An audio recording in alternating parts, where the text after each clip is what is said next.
Hi friends, welcome to my channel. இன்னைக்கு நாம இந்த வீடியோல தன் இறுதி சடங்குல 3000த்திற்கும் மேற்பட்ட ஜப்பானியர்களை நேரில் வரவைத்து அழ வைத்து உலகையே திரும்பி பார்க்க வைத்த ஒரு பூனையை பத்தி தான் பார்க்க போறோம். இத பத்தி அப்ப மீடியாக்கள்ல பரபரப்பாக பேசப்பட்டது. இந்த பூனை எப்படி இந்த அளவுக்கு பிரபலமானது, இதன் பின்னணி என்ன அப்படிங்கறத பத்தி இப்ப பார்க்கலாம். வாங்க இப்ப ஸ்ட்ரெயிட்டா வீடியோக்குள்ள போகலாம்.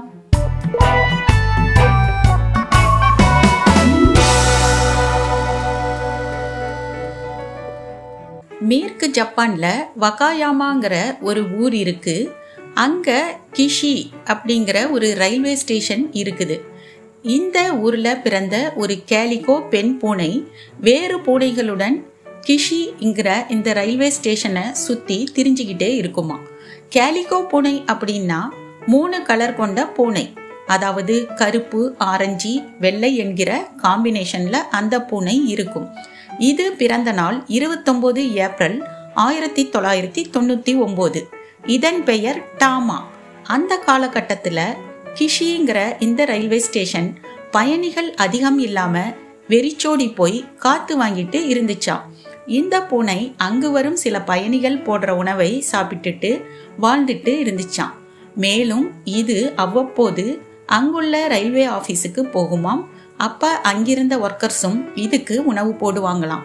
அங்க இருந்த அந்த ரயில்வே ஸ்டேஷனோட இன்ஃபார்மர் மேனேஜர் அதற்கு உணவளித்ததோடு அதனோட பாசமா விளையாடவும் செய்வாராம். இப்படியே அங்கு வரும் பேசஞ்சர்ஸ் மற்றும் ஆபீஸ் ஊழியர்களின் நன்மதிப்பை பெற்ற இந்த பூனை அங்கேயே தங்க ஆரம்பிச்சிருச்சான். இதை பார்த்த ரயில்வே நிர்வாகத்திற்கு இந்த பூனையை ஸ்டேஷன் மாஸ்டர் ஆக்கி விடலாம் என்ற எண்ணம் ஏற்பட்டதாம். பூனைகளை எப்பவுமே வணங்கும் ஜப்பானியர்களை ஈர்க்க ரயில்வே நிர்வாகம் இந்த முடிவை எடுத்து ஜனவரி 5, 2007 இந்த டாமா பூனையை ஸ்டேஷன் மாஸ்டர் ஆக்கியதாம். ஸ்டேஷன் மாஸ்டரின் முக்கிய பணி பயணிகளை வரவேற்பதுதான். அதை இந்த பூனை சரியாக செய்தது.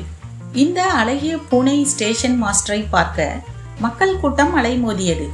பூனைக்கு ஸ்டேஷன் மாஸ்டருக்குரிய தொப்பி சரியாக பொருந்தும்படி அணிவிக்கப்பட்டது. கழுத்தில் கோல்டு காலர் போடப்பட்டது. அதில் அந்த பூனையின் பெயர் மற்றும் டிசிக்னேஷன் எழுதப்பட்டு இருந்தது. இந்த காலகட்டத்தில் லோக்கல் டூரிசம் ப்ரமோட் பண்றதுல டாமாவின் பங்கு மிகவும் முக்கியமானதாக இருந்தது. இந்த ஸ்டேஷன் மாஸ்டர் பூனையை பார்க்கவே ரயில் நிலையத்தில் பயணிகள் கூட்டம் அதிகமாக தொடங்கியது. அதனால பொருளாதாரத்துல அடிபட்டிருந்த ரயில்வே நிர்வாகத்திற்கு நல்ல வருமானம் கிடைக்க ஆரம்பித்தது. டாமா பூனைக்கு நல்ல உணவும் தங்க தூங்க நல்ல இருப்பிடமும் நிர்வாகத்தால் அளிக்கப்பட்டது. வருமானம் அதிகமாகிக் கொண்டே போனதால் மகிழ்ந்து போன ரயில்வே நிர்வாகம் பூனைக்கு overall winner of rail roads top station runner award December 5, 2007 வழங்கியது.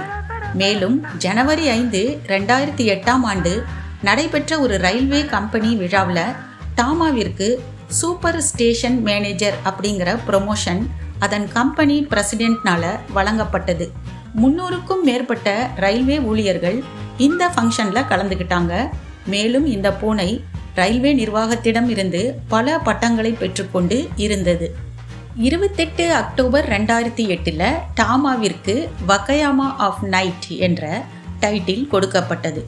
இந்த வகாயாமாங்கிற இடத்துல இருக்கிற எலக்ட்ரிக் ரயில்வே 2009 காலகட்டத்தில் டாமா ட்ரெயின் அப்படின்னு ஒரு ட்ரெயினை இன்ட்ரடியூஸ் பண்ணாங்க. இந்த ட்ரெயினில் டாமா பூனையின் நிறைய கார்ட்டூன் புகைப்படங்கள் இடம்பெற்றிருந்தது. ஜனவரி 2010 இந்த பூனைக்கு ஆபரேஷன் மேனேஜராக ப்ரமோஷன் கொடுத்தாங்க. அதுக்கப்புறம் ரயில்வே எக்ஸிக்யூட்டிவாகவும் ப்ரமோட் பண்ணாங்க. ஆகஸ்ட் 2010 அந்த கிஷி ரயில்வே ஸ்டேஷன் பில்டிங் ரீபில்டு பண்ணாங்க. அதில் என்ட்ரன்ஸில் பூனை முகம் போன்ற வடிவமைப்பில் அழகாவே கட்டியிருந்தாங்க. 6 வருடமாக ஸ்டேஷன் மாஸ்டராக இருந்த டாமா பூனைக்கு ஜனவரி 5, 2013 ஹானரி பிரசிடென்ட் ஆஃப் வகாயாமா அப்படிங்கிற பதவியை கொடுத்தாங்க. ஏப்ரல் 2013 இருந்து அதன் வயது மூப்பு காரணமாக அதன் ஒர்க்கிங் ஹவர்ஸை குறைச்சாங்க. அது டியூஸ்டேலேருந்து ஃப்ரைடே வரை மட்டுமே வேலை பார்க்குமா. ஜூன் 22, 2015 அன்று தன்னுடைய 16வது வயதில் டாமா பூனைக்கு ஹார்ட் அட்டாக் வந்து இறந்து போனது. அப்பொழுது ஜப்பான் மக்கள் அதற்கு ஒரு பெரிய தலைவருக்கு கண்ணீர் அஞ்சலி செலுத்துவது போல அதற்கு இறுதி சடங்கு செஞ்சாங்க. 3000த்திற்கும் மேற்பட்ட ரயில்வே ஊழியர்கள் மற்றும் பொதுமக்கள் இறுதி அஞ்சலியில நேராவே கலந்துகிட்டாங்க. இதை அந்த நாட்டு டிவியில ஒளிபரப்பும் செஞ்சாங்க.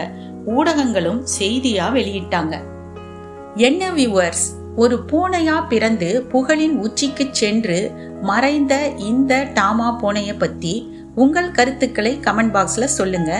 இந்த வீடியோ உங்களுக்கு பிடித்திருந்தால் லைக் பண்ணுங்க, ஷேர் பண்ணுங்க, கமெண்ட் பண்ணுங்க. சப்ஸ்கிரைப் செய்து கொண்டு சேனலுடன் இணைந்திருங்கள். நன்றி.